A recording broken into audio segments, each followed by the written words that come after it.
On va dire que tu as deux possibilités. Bien entendu. Excuse-moi. Alors, je me suis tout perdu. Ça fera pour le bêtisier en vrai.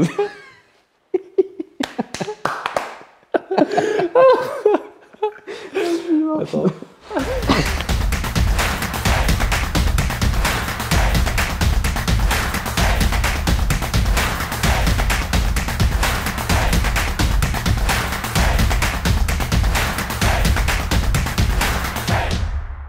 Salut Damir, bienvenue dans ce nouvel épisode de Fastlane. Alors cet épisode va être un petit peu différent des trois premiers, puisque les trois premiers ils avaient été faits en distanciel.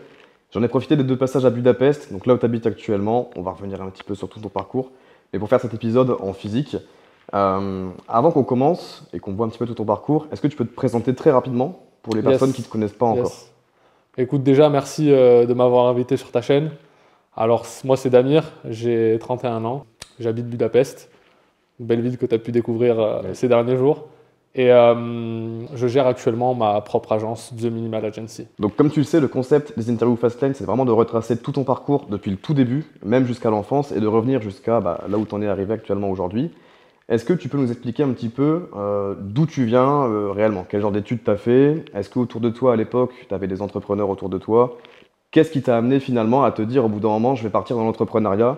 Et même, plus généralement, est-ce que tu as fait des études différentes auparavant, des métiers différents, etc. Est-ce que tu peux nous parler vraiment de tout ça dans son ensemble? À la base, moi, je suis né à Belgrade, en Serbie. Donc, je suis venu en France quand j'étais petit. Est-ce que j'avais des entrepreneurs autour de moi quand j'étais enfant? Oui, j'en ai eu. Bon, après, ce n'était pas du tout dans le business en ligne. On va dire que dans la communauté yougoslave en général, il y avait beaucoup d'entrepreneurs dans le bâtiment. D'ailleurs, un de mes frères a sa société de bâtiment. Et c'est vrai que voilà, j'ai grandi dans ce truc-là, faire les choses soi-même, etc., etc. C'est pas forcément la voie, en tout cas dans ma famille, qui était la plus appréciée. C'est vrai que je viens d'une famille où faire des études, c'est important. Les parents considèrent vraiment que les études, c'est quelque chose qui va t'élever socialement. Plus tu as des gros diplômes et mieux c'est. Et c'est vrai que c'est la voie que j'ai suivie pendant jusqu'à mes 25 ans, parce que j'ai fait un bac ES, je suis allé à l'université, j'ai eu un bachelor, ensuite je suis passé en école de commerce. J'ai fait une grande école de commerce où j'ai obtenu un master en ingénierie d'affaires. Tout ça pour au final basculer complètement sur l'entrepreneuriat quelques années après. Je me permets de te couper. Ouais. À ce moment-là, donc tu avais 25 ans à peu près, tu sortais d'une école de commerce. C'est ça. Tu étais dans quelle dynamique? Tu étais dans une dynamique de je vais fonder une famille, entre guillemets, m'installer, avoir un gros salaire, un beau job, etc. Ou tu étais déjà un peu dans ce truc de je me rends compte que je suis un peu dans la rat race, entre guillemets, j'ai envie de changer, etc. En fait, si tu veux, il y a eu deux choses réellement qui ont impacté ma vision de la vie. La première, c'est une expérience. D'ailleurs, c'est pour ça que je ne regrette pas mon passage en école de commerce. D'une certaine manière, je le regrette parce que je pense que si j'avais commencé le business en ligne plus tôt, j'aurais eu des résultats bien plus tôt. C'est pour ça que quand je vois des jeunes de 17-18 ans faire du business en ligne, lancer leur business en ligne, je trouve ça impressionnant parce que j'ai eu pendant mon parcours l'occasion de rencontrer des gars qui avaient 16-17 ans et qui faisaient des 50K par mois. Là, tu te dis, il y a un problème dans la matrice. Pour en revenir à ce que je disais, j'ai eu l'occasion pendant une de mes années en école de commerce de faire une expérience à l'étranger en Erasmus. Et ça, déjà, ça a été le premier déclic. Okay. Dans quel pays? Je suis parti en Lituanie, à Vilnius, pendant plus de 7 mois. Et ça a complètement changé ma vision de la vie. Au départ, je suis du sud de la France. J'avais vraiment cette vision, avoir mon diplôme. Une fois que mon diplôme est validé, trouver un CDI, achat. J'avais déjà j'avais quand même un peu ce challenge de me dire je vais acheter des appartements, tu sais, je vais mettre en location, etc. etc. Un petit peu le schéma classique, entre guillemets. Un peu le schéma classique, exactement. Un gros salaire, soulever de la dette. Tout à fait. C'était un peu le seul schéma que je connaissais, tu vois. C'était un peu le seul truc qu'on m'avait présenté à l'époque. Et j'avais ce truc-là dans la tête, donc ouais, ça va prendre son CDI, hop, on va essayer d'investir un peu derrière, etc. En partant à Vilnius, je me suis ouvert au monde. Franchement, ça a été une expérience superbe. C'est d'ailleurs pour ça que je conseille à tous les jeunes qui peuvent passer sur ta chaîne ou qui verront cette vidéo de bouger, de partir de la France. Au moins, même si c'est pas pour toujours, au moins sur une certaine période, pour voir comment c'est ailleurs, tu t'ouvres au niveau de l'esprit. Ça change complètement ta vision des choses parce que tu te rends compte qu'il y a des gens qui vivent complètement différemment, qui ont des visions différentes, et tu sors un peu de ce schéma classique dont tu parlais, tu vois. Ça a été vraiment le premier électrochoc. Quand je suis rentré de mon Erasmus, je me suis déjà dit, bon, c'est sûr que je ne resterai pas en France. Je vais bouger ailleurs, je vais voyager, je vais découvrir d'autres pays, etc. Et en fait, si tu veux, le business en ligne, c'est un peu venu comme le déclic qui a permis de vivre cette vie-là. Parce que bon, c'est bien beau de dire je vais partir habiter en Lituanie, ou même à Budapest, ou dans n'importe quel autre pays, mais si tu dois t'adapter au salaire local, là, ça devient compliqué. Carrément, ouais. Parce qu'en Lituanie, le salaire moyen, je crois que c'est 600 balles. Ici, c'est pareil, 400-500 balles. Je ne me voyais pas bosser pour 500 balles par mois, surtout avec un diplôme en ingénierie d'affaires, etc., etc. Le deuxième déclic, ça a été vraiment un coup de massue. C'est lors de ma deuxième année en école de commerce, j'ai fait une alternance. Donc ça, c'était un petit truc sympa. C'est qu'en fait, quand tu fais ton alternance, l'entreprise te paye ton école de commerce, parce qu'une école de commerce, il faut savoir que c'est assez cher. À ce moment-là, je rentre dans une entreprise, voilà, je tairai le nom, c'est le fournisseur principal d'électricité en France, voilà, pour ceux qui reconnaîtront. Je suis rentré là-bas en tant qu'ingénieur achat. D'ailleurs, ça a été un peu compliqué parce que j'ai posé une centaine de CV dans diverses entreprises dans le sud de la France et j'ai pas eu de réponse, ou des réponses négatives. Alors que tu avais un bac plus 5 quand même. J'avais validé mon bac plus 4 et j'étais pendant mon année de bac plus 5. Donc ça, c'était pour chercher mon alternance. Je pense que mon nom, avec une consonance un peu étrangère, a fait que ça m'a fermé certaines portes. D'ailleurs, petite anecdote, c'est un rebeu qui m'a recruté, qui a pris mon CV, il a dit écoute, je t'ai fait confiance, on démarre. J'étais super content sur le coup. Et juste après, la désillusion. J'arrive dans une entreprise qui est pas forcément très dynamique en tant qu'ingénieur achat. Et ce que je vois, au-delà du boulot en lui-même qui ne me plaisait pas forcément, c'était beaucoup... je tapais des rapports, des trucs comme ça, c'était pas forcément super passionnant. Je vois au-delà de ça la vie des gens dans cette entreprise. Et là, c'est le choc, tu vois. C'est beaucoup de dépression. Il y a une personne, l'année où j'ai fait ma dernière année de master, il y a une personne qui s'est suicidée dans l'agence dans laquelle je bossais. Bon, c'est une agence où on était plus de 500. Quand tu rentres un peu plus dans les détails avec eux, que tu parles un peu de famille, tu vois que certains ne parlent plus à leurs enfants. Enfin bref, tout un monde assez dépressif. Et là, je me dis, putain, je ne pourrais pas faire ça. Franchement, c'était, ok, je vais finir mon diplôme. J'ai ma maman à ce moment-là, bon, c'est un peu personnel, mais qui était malade, etc. Et en fait, si tu veux, c'était un peu le Graal, tu vois. Ok, j'ai eu le diplôme que, tu vois, c'était un peu, comme je te dis, c'était un peu le rêve de mes parents, de voir leur fils, on est 4 garçons, avoir des diplômes, réussir, etc. D'ailleurs, j'ai mis un terme à mon expérience en alternance prématurément, c'est-à-dire que j'ai attendu, si tu veux, tu as une période minimale pour pouvoir valider ton diplôme. D'accord, ok. Et j'ai attendu le premier jour de la fin de cette période minimale et j'ai arrêté mon contrat. En parallèle, on en reviendra après, j'avais déjà commencé à m'intéresser au business en ligne. C'était quel type de business en ligne à l'époque Dropshipping. C'était le dropshipping. On était Alors, dans cette période-là. la première formation que j'ai achetée, c'était même pas sur du dropshipping, enfin, si en quelque sorte, mais c'était sur Amazon FBA. Ok. Et je me souviens, j'avais contacté le gars, d'ailleurs je crois c'était il y a plusieurs années, il a même plus de chaîne, etc. Je l'ai contacté en lui demandant est-ce que tu peux me faire un rabais, etc. parce que je suis alternant, etc. Il m'a dit ouais, si tu veux, tu peux payer en plusieurs fois. Et j'avais commencé avec ce truc-là, j'avais monté mon premier site, c'était sur WordPress à l'époque. En Amazon FBA du coup. En Amazon FBA. Okay. Et t'as vu des résultats ou... Non, mais en fait, j'ai jamais lancé. T'as jamais lancé? Ah, j'ai jamais lancé. C'était en construction, quoi. Ah, exactement. C'était en construction, c'était le truc, ok, et j'ai jamais lancé. Mais ça m'a permis d'apprendre un peu à comment construire un site, etc. Ouais, etc. Donc, j'ai acquis certaines compétences quand même qui étaient intéressantes, mais ça m'a aussi permis de me plonger dans un premier truc, tu vois.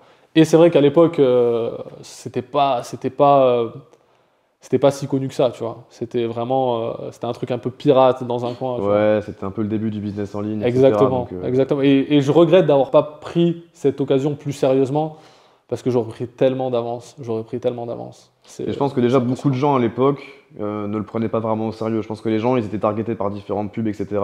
Ils essayaient un peu dans leur coin, ils se disaient, on verra, ça a l'air bizarre. Tu sais, aujourd'hui, c'est bien plus commun. Et encore, aujourd'hui, on souffre dans le business en ligne d'une mauvaise image aussi, qui est justifiée, on va dire, par les agissements de certains, voilà, Il y a eu qui ont des des mauvaises abus, pratiques. Il y a eu beaucoup il y a eu d'abus. tellement d'abus. Beaucoup d'abus, ouais. c'est Donc, clair. l'image à cette époque, c'était encore pire parce que quand tu parlais d'Internet, gagner de l'argent sur Internet, les gens ils disaient, ouais, c'est quoi cette arnaque, etc. Aujourd'hui, c'est déjà un peu plus démocratisé, on va dire, les gens connaissent un peu mieux, savent très bien que ben, ça a changé la vie de plein de personnes, dont moi, dont toi, et plein de gens Bien sûr. qu'on a autour de nous. Mais c'est vrai qu'à cette époque-là, c'était assez mal vu, ouais. Et du coup, après, tu as switché sur du dropshipping plutôt que du Amazon FBA ou tu t'es dit, bon, je fais une pause, Non, non, je pas fais du vraiment tout. autre chose En parce fait, que... juste après, j'obtiens mon diplôme. Je me relance sur une tentative d'intégration du monde salarial et c'est un échec encore, c'est-à-dire que je négocie mon salaire. Voilà, c'est un des. Enfin, après, je pense que c'est un peu naturel aussi chez moi. J'ai un bon talent de négociateur. Je pense que tu as pu t'en rendre compte sur Malte J'approuve. aussi. J'ai négocié un super bon salaire en sortie d'école. Je suis resté dans le sud de la France. Généralement, dans mon métier, les gens partent travailler dans des capitales, etc. pour avoir des meilleures rémunérations. Là, moi, je reste dans le sud de la France. Je négocie un super bon salaire. Et après 3 semaines, je suis là, je me dis non, je peux pas, j'arrive pas. J'ai un bon salaire, etc. Tous les gens autour de moi me disent, j'obtiens un CDI, tous les gens autour de moi me disent, mais t'es fou, qu'est-ce que tu fais? Donc, tu avais le Graal pour des J'avais millions le de Graal. personnes. Tu avais Ça, le bon c'est CDI qui fou. va bien, le J'avais bon salaire Ouais, dans le ouais, sud de ouais. la France, donc bien placé. Enfin, Exactement. il y a des Ouais. gens qui rêvent de ça tous les jours, quoi. Exactement, mais c'est ça, parce qu'en plus, Enfin, qui se rêvent. Il y en a quand- beaucoup qui se trompent de rêve aussi, mais il y en a quand beaucoup j'ai qui... quitté ce truc-là, j'ai plein de potes autour de moi, j'ai des gens de ma famille qui m'ont dit, mais qu'est-ce que tu fais? T'es fou. Pourquoi tu lâches cette occasion? C'est une occasion en or. J'étais mieux payé que certaines personnes qui étaient dans la boîte depuis 3 ans. Parce qu'en fait, en tant qu'ingénieur d'affaires, la négociation est un volet très important en fait, dans ce métier-là. Et ils ont vu mes talents de négociation pendant les entretiens. Il y a eu 5 entretiens en tout. C'était vraiment un process assez Ouais. long. Au final, on trouve un accord et 3 semaines après, je leur dis bon, bah, finalement, ça Ok. ne va pas le faire, quoi. Et donc, qu'est-ce qui s'est passé après, du coup? Après, justement, là, j'évoquais mon frère, mon grand frère. Qui lui faisait du business en parallèle Voilà. ou il Alors était lui, il parti? faisait du business, mais comme je t'ai dit, j'ai un frère qui a une entreprise dans le BTP, qui a démarré assez tôt. Et j'ai un autre frère qui a un business agence, mais physique.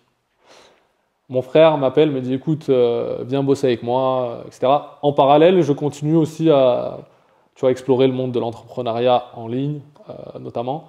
Et lui me dit, viens bosser avec moi. Je dis, bon, pourquoi pas. Je pars bosser avec lui. Mon frère a une agence physique sur Genève, une agence de com. À ce moment-là, je regarde un petit peu ce qu'il fait et la vidéo me plaît beaucoup. À ce moment-là, la vidéo me plaît beaucoup. Je faisais déjà un petit peu quelques montages sur Internet pour moi-même avec des téléphones, etc. Là, je m'achète une caméra et je me dis, vas-y, let's go, on va regarder des tutos YouTube, on va comprendre comment ça marche. C'est comme ça mes premiers pas avec lui. Je commence à filmer un petit peu, je découvre un petit peu le monde de l'audiovisuel, on va dire. Et j'acquiers cette compétence-là. En parallèle, je continue à m'intéresser au business online. Je vais à des conférences, je rencontre des youtubeurs. Et en fait, si tu veux, j'ai pris cette compétence-là et je suis venu l'appliquer À leur business, à eux. au monde du business online.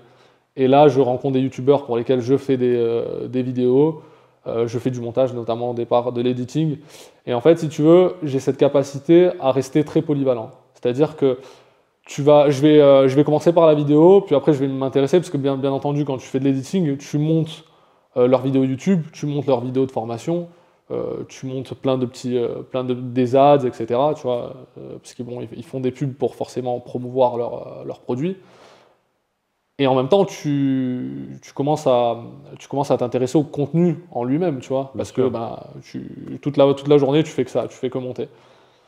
Et là, j'ai commencé à me dire, ah ouais, putain, il y a pas mal d'opportunités autour de moi. J'ai commencé à m'intéresser à d'autres choses, donc ils me donnaient d'autres tâches aussi, tu vois, que ça soit la gestion des mails, par exemple, poster moi-même les vidéos sur YouTube, etc., etc. D'accord, ouais. Tu as vraiment eu un pied dans leur business finalement, petit à Exactement. petit. Et c'est très important parce qu'en fait, je l'ai réutilisé avec mes clients plus tard quand j'ai eu ma propre agence. Ok, on y reviendra Ouais. plus tard dans l'interview. À ce moment-là, pour toi, faire comment on pourrait appeler ça, de la prestation de service, c'était un step ou c'était une fin en soi? Tu voulais par exemple après directement faire de la prestation de service et scaler le truc, Mhm. ou tu t'es dit non, pour l'instant je fais ça, c'est pas forcément quelque chose qui paye de ouf, plus tard je ferai autre C'est- chose. Ça se passait comment à ce C'était un niveau-là? step, clairement. Ok. C'était un step. Pour C'était parler pas. sans langue de bois, tu gagnais bien ta vie Non, ou non? Ouais, tu t'es dit c'était je peux pas ridicule. rester comme ça en C'était gros. ridicule. D'accord, ok. Mais il faut bien commencer par quelque Bien part. sûr, bien sûr. En fait, je pense que souvent les gens ont des exigences très élevées sur ce qu'ils vont gagner au départ. Et en fait, ils sont très vite déçus. Moi, à l'époque, je chassais même pas, si tu veux, l'argent. À l'époque, j'avais une envie de liberté qui était. En fait, si tu veux, la pression que j'avais eue dans les entreprises dans lesquelles j'avais travaillé, pas une pression, je suis pas quelqu'un de stressé. J'ai jamais eu une grosse pression en termes de. Tu sais, il faut que je paye ça à la fin du mois, etc. Je suis quelqu'un d'assez cool sur ça. J'ai pas de pression au niveau de l'argent. Par contre, la pression d'avoir une vie comme un salarié. Tu vois, il y a un truc tout con, mais aujourd'hui, quand je discute avec mes potes, parce que bon, j'ai gardé tous mes potes en France, mes amis d'enfance, quand on discute, ils me disent, mais Damir, comment tu fais? Tu sais jamais combien tu vas gagner, etc. Tu sais, c'est assez flou. Il y a un gros client qui rentre, des fois ben, tu vas avoir moins d'argent certains mois, etc. Et en fait, je leur dis, mais moi, ce qui me fout la pression, ce serait de revenir en arrière et de me dire, à demain matin, à 7h30, il faut que je me Ouais, réveille clairement. pour aller bosser jusqu'à 17h, et ça pendant 5-6 jours par semaine, toute l'année, tu vois, et pas pouvoir prévoir ma vie, etc. Donc moi, à l'époque, c'était vraiment une recherche de liberté plus que d'oseille, tu vois. C'était vraiment, j'avais envie d'être libre. Comme je t'ai dit, avec l'expérience que j'avais eue en Lituanie, j'avais envie de voyager. D'ailleurs, c'est ce que j'ai fait. Je suis parti à Londres, je suis parti en Suisse, Malte, avec toi aussi. J'ai fait vraiment pas mal d'endroits. Et c'était vraiment ça que je recherchais. Donc à l'époque, si tu veux, même si je gagnais pas beaucoup d'argent, c'était suffisant pour vivre correctement dans certains pays, tu vois. Donc, Après, je pense que cet argument quand tu es entrepreneur, tes revenus ils sont en dents de scie, etc. Si tu es bon, que tu as des bonnes compétences et que tu sais faire de l'argent, en général, bon, tu vas avoir des mois qui vont être moins bons que d'autres, bien évidemment. Mais déjà, tu n'as pas la barrière du salaire. ouais, Quand tu entreprends, clairement, tu n'as absolument pas de barrière. clairement, Tu peux faire un mois à 10 000 euros, un mois à c'est 100 ça, 000 euros d'une année à l'autre, ça va dépendre. c'est ça. Donc, je pense que après, voilà, c'est une question de. Je ne saurais pas comment expliquer ça, mais Je tant pense que tu que as la c'est, liberté et qu'après tu as des compétences derrière, tu peux t'en sortir. je pense que les revenus en dents de scie, c'est surtout au départ, parce que ben, tu testes un peu tes compétences, tu essayes, des fois ça va marcher, il y a certains trucs qui vont pas marcher. Il faut voir le business online comme une réelle panoplie. Tu vas acquérir plusieurs compétences, que ce soit notamment par le dropshipping. Quand tu fais du dropshipping, tu n'acquiers pas seulement des compétences dans le dropshipping. Tu vas savoir monter un site, tu vas savoir faire de la pub. Tu as tellement de choses qu'après tu peux monnayer dans un second temps. Ça te permet d'avoir diverses sources de revenus, même si tu ne te concentres pas uniquement que sur le dropshipping. C'est ce que moi j'ai fait de mon côté. Et c'est ce qui m'a permis, du coup, ben, d'avoir des revenus de sources diverses et de pouvoir pérenniser le truc au fur et à mesure, quoi. Ok. Du coup, par la suite, après, tu as vraiment fait pour le coup du e-commerce et tu as vraiment vécu du e-commerce par la Ouais. suite. Comment tu es arrivé à passer du coup de simple, entre guillemets, prestataire pour des Ouais. gros e-commerçants à toi devenir à ton compte e-commerçant? Ok, Qu'est-ce qui ben, s'est passé entre deux? à l'époque, je bossais avec un YouTuber qui faisait du business online assez généralement, et il y avait une partie dropshipping on va dire dans ses formations, et j'ai commencé à m'intéresser à ça. Donc j'ai commencé à checker un petit peu sur Google, suivre un peu ce qui se faisait sur le marché français notamment. Et j'ai commencé à monter mes premières boutiques qui n'ont pas forcément fonctionné. C'était quoi comme genre de stratégie? Tu étais dans le Facebook Ads, tu étais Non. dans le SEO? Alors non, t'étais j'étais dans le SEO. J'étais dans le SEO. Ok. D'ailleurs, petite anecdote, je me retrouve à Marrakech. C'était pour un mastermind que je devais filmer. Donc j'étais là-bas en tant que prestataire de service. C'était un mastermind sur le dropshipping et notamment sur Facebook Ads, etc. Et là déjà, je me mange une grosse claque. Je tombe avec des gars 17 ans, 16 ans, des Marocains. Il y avait 2 jeunes Marocains avec des galères pas possibles. C'est-à-dire au Maroc, je te passe les détails, mais pour avoir un Stripe, pour avoir des comptes, etc., carré, un bordel. Les gars faisaient des 300K, 400K sur l'année. Je dis, mais comment c'est possible, tu vois? Là, t'as un court-circuit dans ton cerveau. Je me dis, autour de moi, on m'a dit que c'était la voie royale, c'était les études, si ça. Et là, je me retrouve avec des gars qui n'ont même pas les structures adaptées pour monter ce genre de business et qui se retrouvent avec des sommes faramineuses comme ça. Et j'arrive là-bas, j'avais déjà commencé un petit peu à monter mes boutiques, etc. D'ailleurs, c'était ma première boutique qui tournait à ce moment-là, en SEO. Et en fait, si tu veux, quand j'arrive là-bas, on se moque un peu de moi parce que je fais du SEO. Je leur dis, moi je fais du dropshipping aussi, je fais du SEO. Et là, à ce moment-là, le SEO, pas du tout populaire. Tout le monde fait du Facebook Ads, notamment dans ce mastermind-là. Par contre, ça m'a permis de faire des super rencontres, des amis qu'on a en commun d'ailleurs, des gens qui, par la suite, sont devenus mes clients plusieurs années après. Mais pour revenir sur les stratégies, c'était stratégie SEO à l'époque. Ok. De toute façon, je pense que tout est une question de timing dans le business en ligne. C'est-à-dire que moi, je dis souvent aux personnes qui me suivent sur la chaîne, en ce moment, j'ai une stratégie de muse. C'est-à-dire que je cumule les petites boutiques, entre guillemets, en SEO, en Google Ads, etc., qui tournent automatiquement. Mais quand je suis arrivé dans l'e-commerce, moi, en 2018, je faisais du monoproduit avec du Facebook Ads. Et j'ai eu des résultats comme ça. Le temps a fait que moi, j'ai décidé de continuer à faire du dropshipping. Et j'ai bien vu que plus le temps passait, plus c'était des galères, des comptes bloqués, les produits qui durent un mois ou deux, etc., qui ne marchent plus. Et c'est ce qui m'a amené, moi, après, à créer ma stratégie avec du SEO, de l'emailing, Google Ads, etc. Mais je pense que je peux comprendre, dans un sens, leur réaction à l'époque. Parce que ça devait être quoi en 2019, cette période-là, 2018? C'était 2019. C'était 2019, ouais. C'est sûr que même moi, à l'époque, j'aurais peut-être rigolé, entre guillemets, puisque j'aurais peut-être fait aussi de l'acquisition forte. Est-ce que les personnes qui étaient là-bas en 2019, aujourd'hui, elles ont encore des business qui carburent autant? Je sais pas. Je suis toujours en contact avec pas mal d'entre eux. Certains sont toujours mes clients d'ailleurs. C'est différent. C'est beaucoup plus compliqué. Les coûts qui ont explosé au niveau de l'acquisition payante de trafic, ça s'est directement impacté sur leur activité. Donc, soudainement, il y en a beaucoup qui ont commencé à s'intéresser un petit peu plus au SEO. En tout cas à être SEO friendly, même s'ils sont restés sur de l'acquisition payante, à diversifier aussi leurs sources d'acquisition. Ils sont passés de Facebook à diverses autres plateformes. Donc leur stratégie a changé. Par contre, le SEO, depuis, n'a toujours pas changé. C'est-à-dire qu'à l'époque c'était rentable, aujourd'hui c'est encore rentable. Et ça le sera probablement durant les années à venir. C'est ça, c'est que c'est pérenne en fait. Et tu peux bâtir un business, passer des mois dessus, entre guillemets. C'est pas dans le vent. Si tu charbonnes bien, que tu mets en place ce qu'il faut mettre en place, que tu es bien formé, en théorie, ton business il va se lancer tôt ou tard. Et 2-3 ans après, ça devrait fonctionner. Clairement. Souvent, aux viewers de ma chaîne, mais moi j'ai commencé mes premières boutiques, c'était fin 2018, début 2019. On est en 2022, bientôt 2023. Quoi. Pour te donner un exemple, je t'ai parlé de cette première boutique que j'ai lancée juste avant le mastermind à Marrakech. Cette boutique tourne encore aujourd'hui. Elle me rapporte encore de l'argent aujourd'hui, alors que je n'y bosse quasi plus. Même plus, je crois que je ne me suis pas connecté sur cette boutique. Muse en fait finalement. Exactement, en fait ça tourne tout seul. J'avais fait le taf au départ. D'ailleurs on en reparlera parce que tu m'as aidé sur certaines de mes boutiques qui tournent aussi encore aujourd'hui. J'ai diversifié mon activité sur l'agence digitale, mais ces boutiques-là continuent à me rapporter de l'argent tous les mois.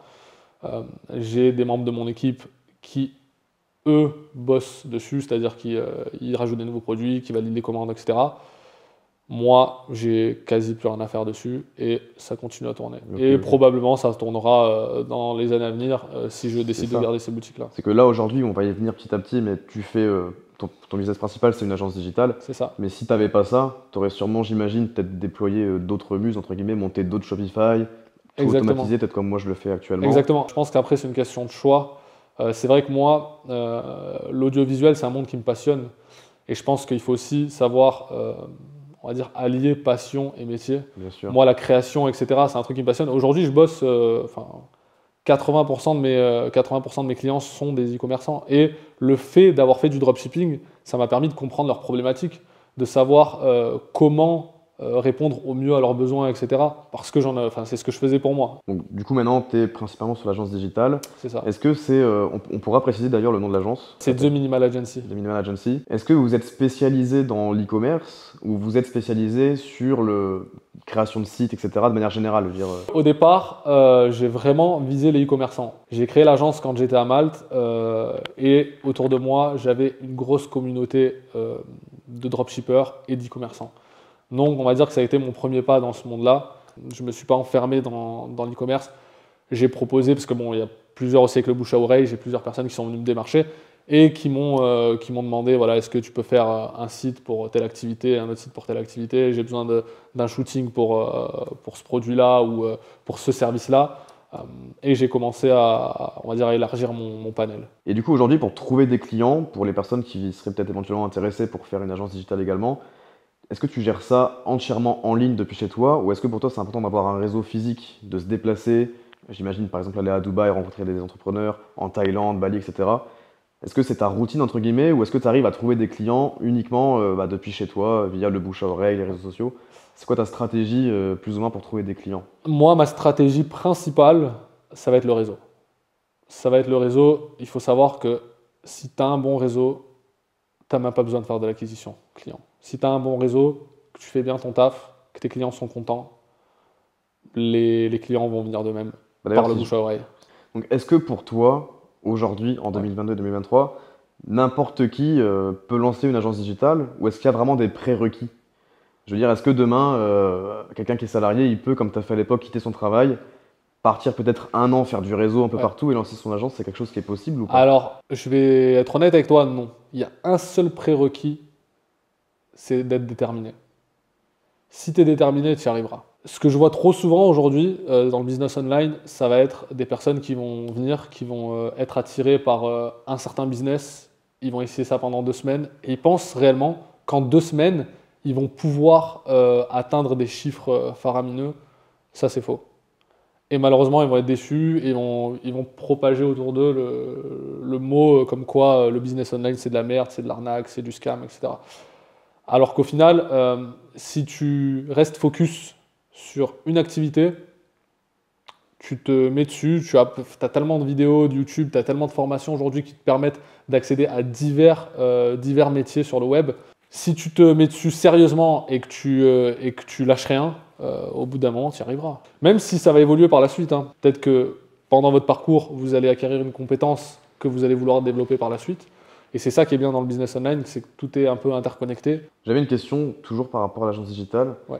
Pour toi, quelle est la différence entre une agence comme la tienne, qui génère des dizaines de milliers d'euros par mois, avec le petit entrepreneur qui est sur Upwork et qui fait ses petits services de création de site? Parce qu'il y en a également, je suppose. Bien sûr. Tu fais un petit peu le même métier que ces gens-là. C'est ça. Sauf que toi, tu arrives à scaler l'agence et trouver des gros clients qui vont dépenser.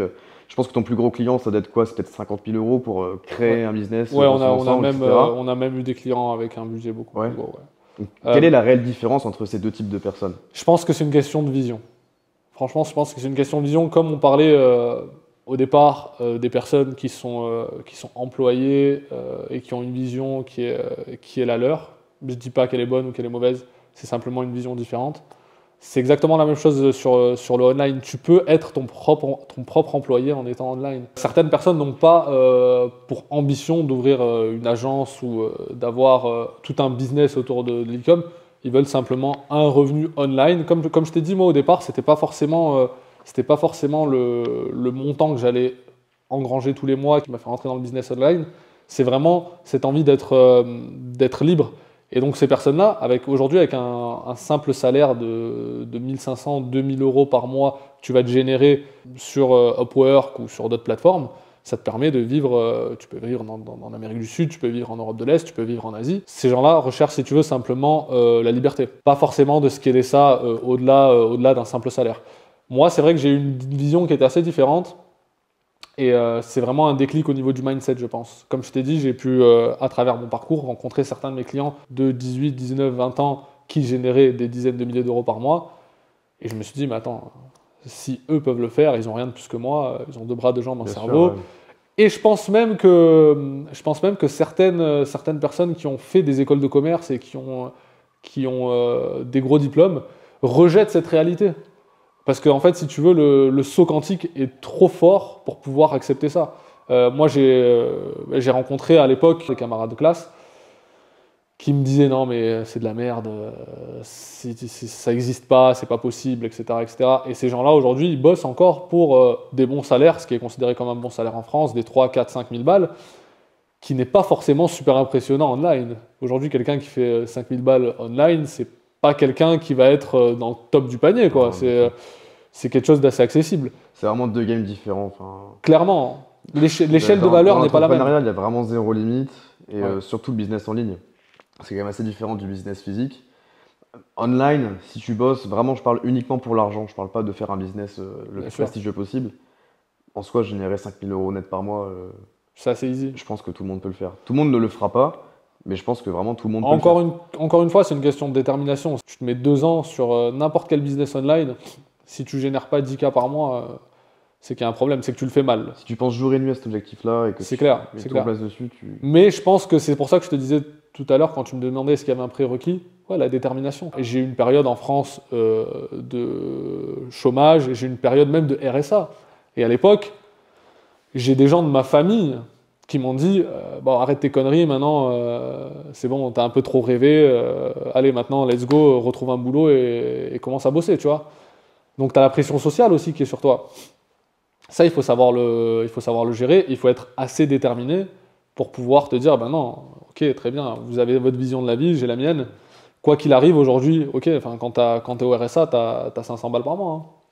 Donc tu te dis dans ta tête, ok, il va falloir que j'atteigne mes objectifs. Et aujourd'hui, ce qui est marrant, c'est que ces mêmes personnes me disent, waouh, mais on a cru en toi, on savait que tu allais le faire, etc. Ouais. Alors que je te jure, hein, j'ai des passages, bien entendu, euh, j'ai des potes à moi qui m'ont tapé sur l'épaule, qui m'ont dit, écoute, on sait que tu y arriveras, vas-y, continue, etc. Lâche rien. Donc voilà, détermination. Si tu es assez déterminé, tu vas aller droit au but et au bout d'un moment, ça va payer, quoi. Est-ce que tu as un mentor aujourd'hui, c'est-à-dire quelqu'un qui, dans ton industrie, de l'agence digitale, Ouais. etc., c'est un exemple pour toi en termes de chiffres Ouais. ou de business, peu importe? Ou est-ce que ce qui te motive, c'est de bosser avec des gros clients qui ont des business qui marchent bien? Enfin, qu'est-ce qui vraiment, toi, te nourrit tous les jours et qui te dit je me lève, je vais aller voir des nouveaux clients, booker des nouveaux contrats, etc.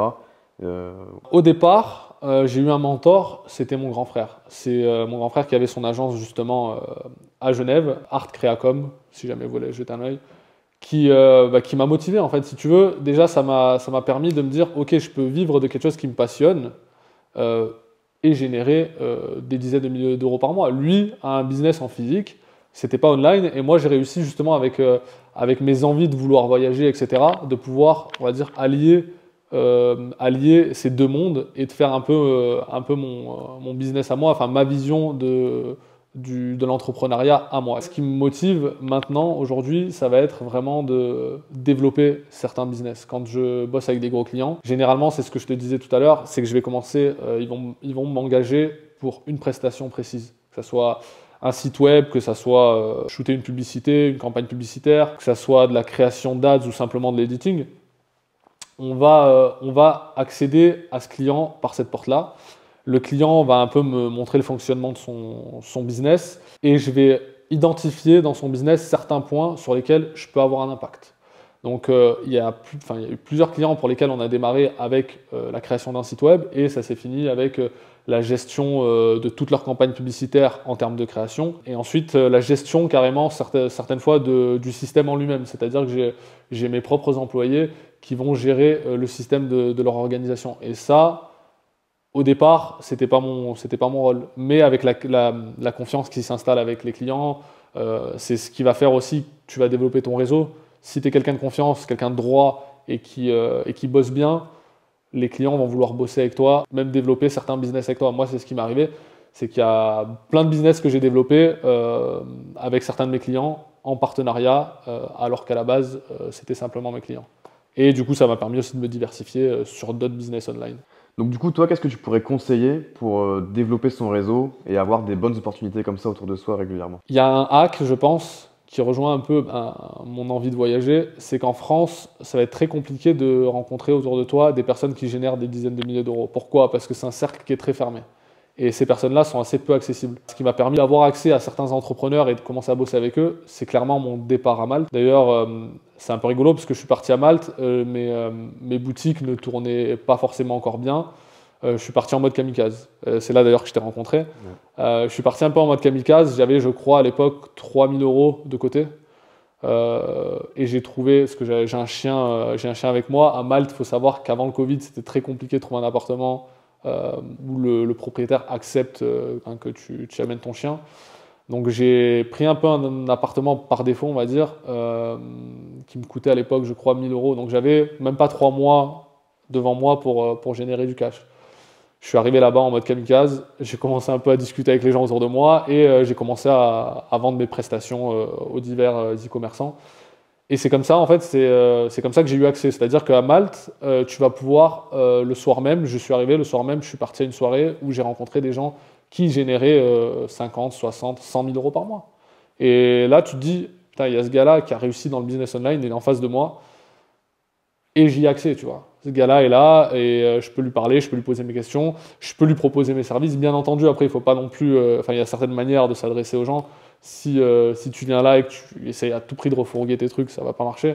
Après, je pense que c'est une compétence que tu dois avoir quand tu fais une agence digitale, c'est de ne pas aller voir les gens que par intérêt comme un Non, bourrin. clairement pas. C'est d'avoir des Clairement compétences pas. sociales, d'aller parler à quelqu'un. S'il Exactement. fait du business et que toi aussi, forcément, vous allez parler de business et après, on voit ce qu'on Exactement. fait, il y a des opportunités. Exactement. Après, c'est ça, c'est que tu vas rencontrer des gens. Moi, déjà, c'était un milieu de jeunes entrepreneurs, parce que je suis arrivé à Malte, j'avais, si mes souvenirs sont bons, 28 ans. J'ai rencontré des gens qui étaient beaucoup plus jeunes que moi, donc c'était super intéressant. On apprend, il faut garder un truc. S'il y a des gens qui regardent cette vidéo et qui sont un peu plus âgés, si je me considère encore comme très jeune, il faut pas se dire bon bah c'est des jeunes, je peux rien. Non, tu peux apprendre de toute personne autour de toi, de n'importe quel corps de métier, de n'importe quelle classe sociale. Tu peux apprendre des choses. Il faut toujours rester ouvert. Et c'est exactement dans cet esprit-là que je suis allé sur Malte, tu vois. Et ça m'a permis, voilà, de faire de super rencontres, de bosser avec plein de gens différents, de plein de métiers différents sur le business online. Et ça m'a permis de développer mon réseau. Et d'ailleurs, c'est là que je t'ai rencontré. Deuxième décision kamikaze, à l'époque, c'était que, voilà, je crois, quelques mois après m'être installé, je générais déjà quelques milliers d'euros tous les mois. Ce qui m'a permis de prendre un appartement à l'époque juste au-dessus de chez toi. J'étais au 8e étage, tu étais au 7e. Pendant plus d'un an et demi, je pense. C'est ça, c'est ça. Et dans cet immeuble-là, il y avait énormément d'entrepreneurs. On est tous devenus amis par la suite.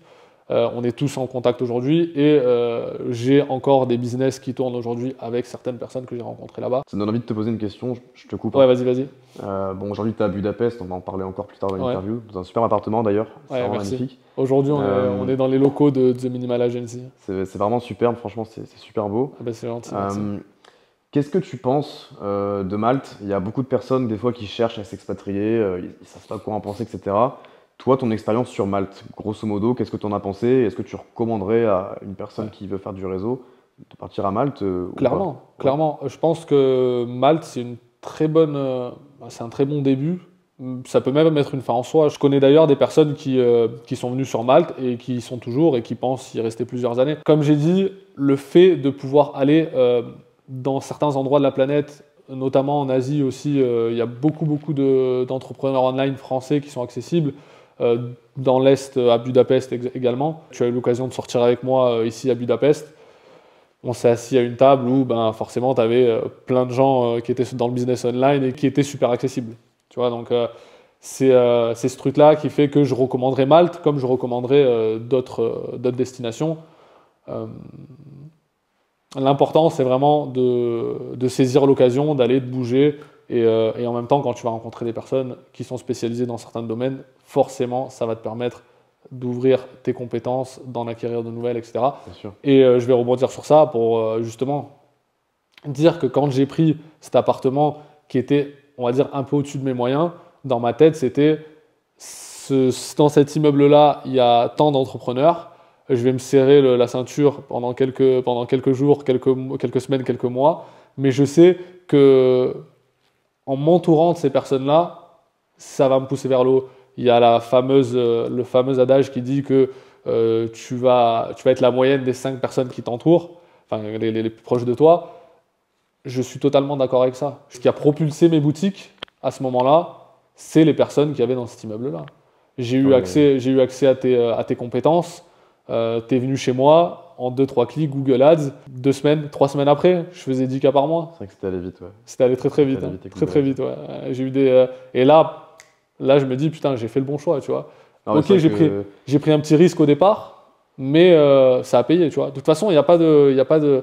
Il faut prendre certains risques de temps en temps, même si pour moi, c'est pas des réels risques, parce qu'au final, au pire, il t'arrive quoi? Au pire, tu rentres en France. Puis après, tu fais faillite et puis tu retournes, Exactement. Et de toute manière, c'est comme ça que tu apprends. On n'a jamais... Enfin, en tout cas, pour ma part, certains réussissent dès leur première boutique, etc. Moi, ça n'a pas été mon cas. C'est le fait d'être déterminé et de poser les steps les uns après les autres, et puis au bout d'un moment, ça paye, quoi. Ouais, c'est clair que c'est important. Après, je pense que tu as fait un choix qui était quand même assez audacieux. Je pense pas que tout le monde, avec 3 000 euros de côté, serait parti vers l'inconnu dans un autre pays. Bon, après, il faut croire que ça a marché. C'est vrai que quand tu regardes, nous, l'appartement qu'on avait là où on était voisins, au-dessus, il y avait toi qui générais de l'argent. En dessous, j'avais un voisin qui générait des milliers d'euros par mois. Ouais. En France, je veux dire, tu vas dans un building, tu as un mec qui est au RSA en Forcément. dessous, tu en as un qui est au C'est ça. chômage en dessous. Enfin, C'est ça. Après, encore une fois, ça dépend de ta vision. Tu peux aujourd'hui être en France et être au RSA, au chômage, etc.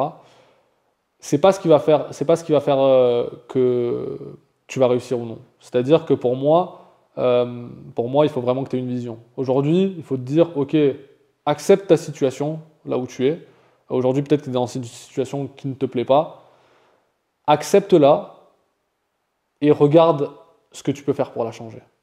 C'est une chose de l'accepter, mais il ne faut pas se résigner. Maintenant, si tu es aujourd'hui là et que tu es encore là pendant cette vidéo, je pense que ça fait un petit moment déjà qu'on tourne, c'est que tu as envie de changer les choses dans ta vie et que tu as envie d'aller un step au-dessus. Donc dans ce cas-là, peu importe ta situation aujourd'hui, accepte-la et essaye de poser la prochaine pierre pour aller plus loin. C'est vrai que je fonctionne aussi beaucoup en brûlant les bateaux, si tu veux. Donc je sais que des fois, quand je me retrouve au pied du mur, c'est là où je carbure le plus. Et je savais qu'en partant avec 3000 balles de côté, j'allais me dire, là, il faut que tu te bouges ton cul, il faut que tu forces, etc., à sortir de ta zone de confort. Et c'est ce que j'ai fait. C'est ce que j'ai fait. de toute façon, brûler les bateaux, je pense que c'est pas un conseil qui est politiquement correct, mais en vérité, moi, toutes les personnes que j'ai rencontrées qui sont très loin aujourd'hui, Ouais. ils ont fait des choix qui étaient très durs à prendre, qui étaient très risqués. Et l'idée, voilà, c'est pas de tout claquer du jour au lendemain Non, sans bien plan B. entendu. Mais il faut quand même prendre une certaine prise de risque, je pense, au bout d'un moment. Et...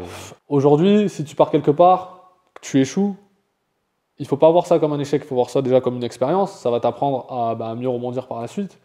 Et puis au pire, encore une fois, à l'époque, moi, quand je suis parti, je me suis dit, bon, je risque un petit peu le truc. Je suis parti avec mon chien, avec mes affaires, j'avais pas beaucoup d'argent de côté. Je me suis dit, si ça marche pas, je me laisse un peu d'argent pour prendre mon billet retour. Je rentre en France. Pendant quelques mois, je vais retourner chez mon frère ou chez un ami, etc. Mais en fait, il faut savoir qu'on est des animaux et qu'on a l'instinct de survie. Donc au bout d'un moment, quand tu te retrouves, que tu n'as pas d'autre solution, ton cerveau, inconsciemment, va trouver des solutions par lui-même. Il va te forcer à te créer des chemins. Et donc, c'est comme ça, moi, que je fonctionne. C'est vrai qu'aujourd'hui, moins, parce que aujourd'hui, j'ai construit des stratégies qui font que je peux atteindre certains objectifs, non plus en étant, on va dire, au pied du mur. Et c'est très bien aussi, hein, je veux dire. Après, chaque step a ses propres stratégies. À ce moment-là, c'était ce qu'il me fallait, tu vois. Et c'est ce que j'ai fait, et ça a payé. Et autour de moi, tous les gens, comme tu as dit, on en a beaucoup qui ont fait ces choix-là, et on peut voir que c'est ceux qui ont réussi. Après, si tu te dis, bon, je vais pas faire ça parce que j'ai peur, au final, tu sais pas ce qui aurait pu arriver, et puis tu t'es défilé devant un truc que tu voulais faire, et c'est normal. Une fois que tu as dit non, que tu t'es fermé la possibilité, tu auras zéro résultat, forcément. Ça te ferait peur de repartir de zéro aujourd'hui? Pas uniquement financier, mais Ok. zéro contact, zéro argent, une personne lambda, entre guillemets. Avec mes compétences ou sans mes compétences? J'ai envie de dire sans compétences. Si je garde la détermination que j'avais au début, non, ça me ferait pas peur. Ça me ferait pas peur. Tu reprendrais le même chemin, c'est-à-dire commencer à faire du réseau, prendre des Alors formations, attention, te j'ai former, fait des etc. erreurs, hein. J'ai fait Ouais. beaucoup d'erreurs. Si je suis conscient à ce moment-là des erreurs que j'ai pu faire dans le passé et que je peux les éviter, bien entendu, je ferai autrement. Mais aujourd'hui, je referai la même chose. Si voilà, m'effaçait toute la mémoire et que je devais repartir du début, ouais, je referais la même chose. Je referais la même chose. Je prendrais même peut-être un peu plus de risques sur certains trucs. Je pense que je me mettrais plus dans des situations un peu hors de ma zone de confort et je me challengerais un peu plus, tu vois. Ok, ok. Et j'essaie de le faire, hein. D'ailleurs, aujourd'hui, j'essaie de me challenger sur plein d'autres activités un petit peu plus pour justement bouger un peu et avoir des résultats potentiellement meilleurs qu'en y allant un peu plus mollo. Le fait de parler de ça, ça me fait rebondir sur une autre question que je voulais te poser. Cette fois-ci, on va plus partir dans le côté investissement. Mhm.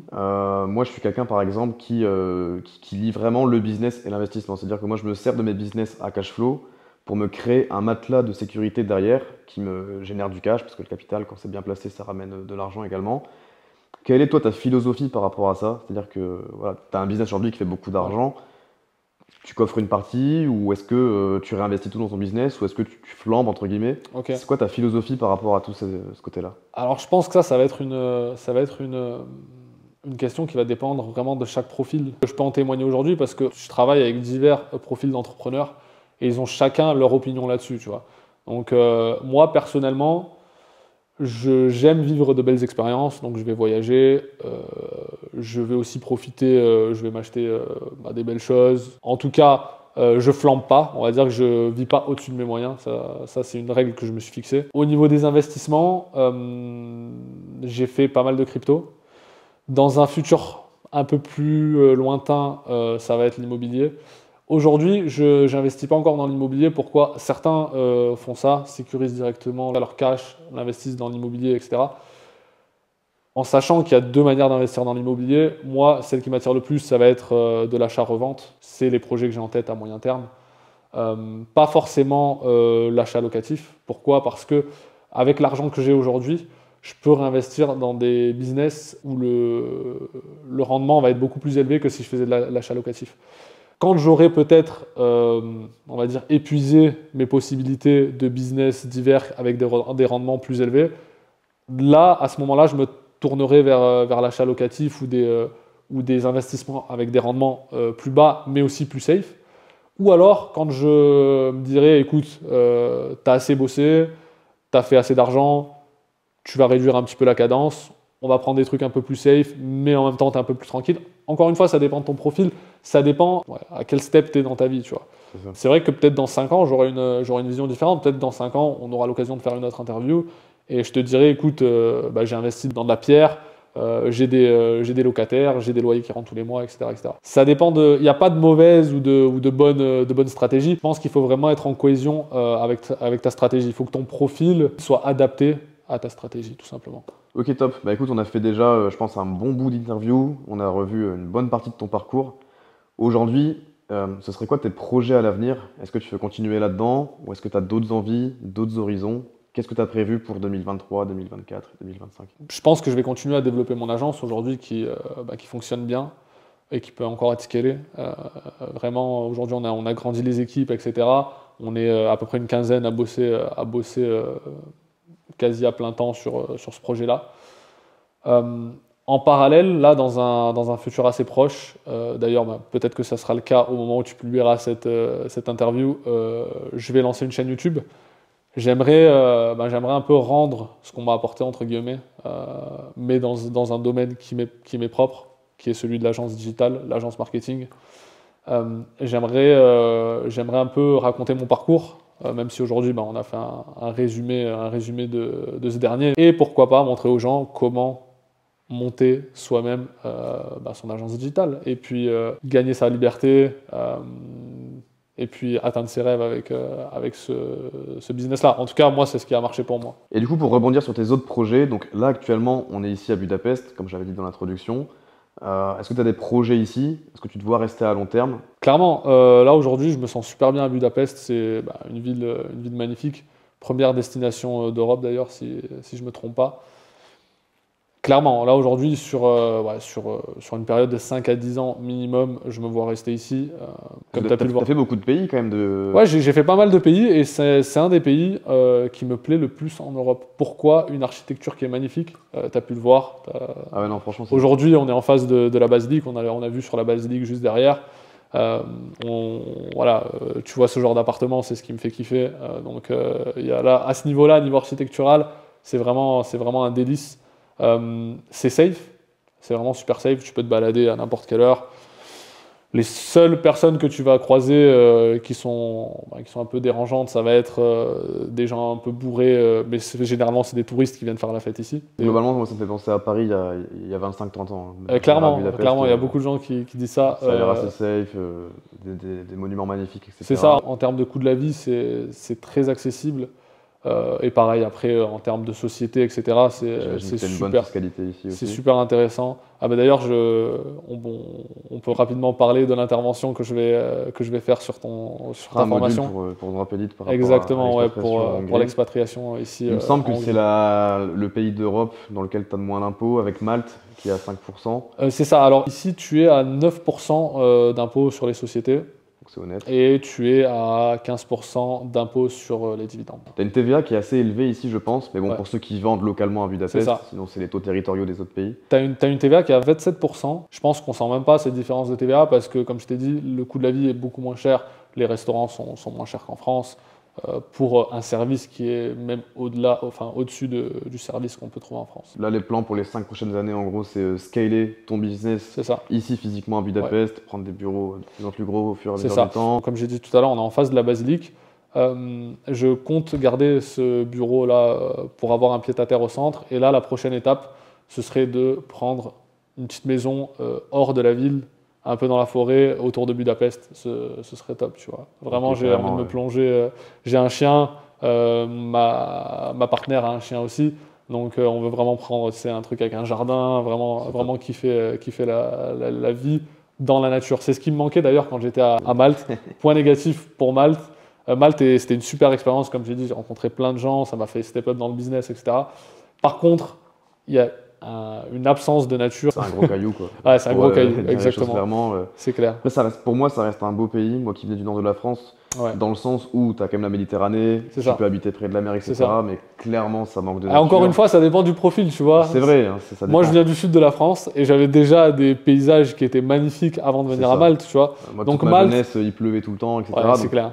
j'étais Tu bien à vois, Malte. quoi, le parcours et le profil de chacun est différent et forcément, ça va t'amener à des conclusions différentes. Moi, Exact. c'était dans le sud de la France, j'avais déjà tous ces paysages. J'avais la mer, j'avais la Méditerranée. Je préfère largement les paysages du sud de la France aux paysages maltais, en tout cas, ce qui me concerne. Même si Malte, c'est très beau aussi, hein, c'est un super pays à découvrir, je le conseille à tout le monde. Maintenant, c'est vrai que je me sens beaucoup mieux ici à Budapest. Ici, tu as beaucoup de nature, tu as de la forêt autour.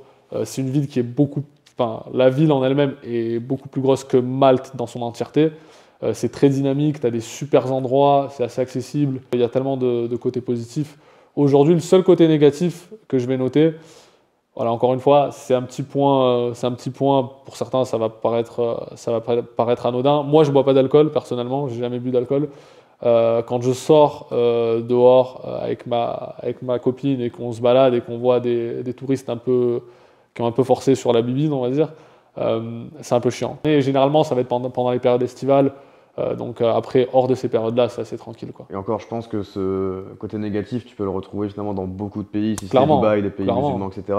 Clairement. Mais en Europe, je pense que Bah, voilà, dans les grandes villes, tu vas voir Même à Malte, partout. même à Malte, Même à on avait Malte, ça hein, autour de à Malte, Pachiville, c'était la c'est débandade. clair. Après, je Donc, pense que si tu déménages du coup dans une maison plus reculée de Budapest, tu devrais plus trop Et avoir ce clairement, problème-là. clairement. Ce problème-là, j'y fais pas vraiment face non plus tous les jours. Attention, hein, c'est pas. Là, je te donne vraiment. J'essaie de te donner un côté négatif pour te donner un côté négatif. En général, tu es super safe. Moi, je sors mon chien en plein centre-ville parce que j'habite à 2 rues d'ici, à 2 rues de mes bureaux, et je sors mon chien généralement quand je rentre à la maison à 1h du matin, des fois assez tard.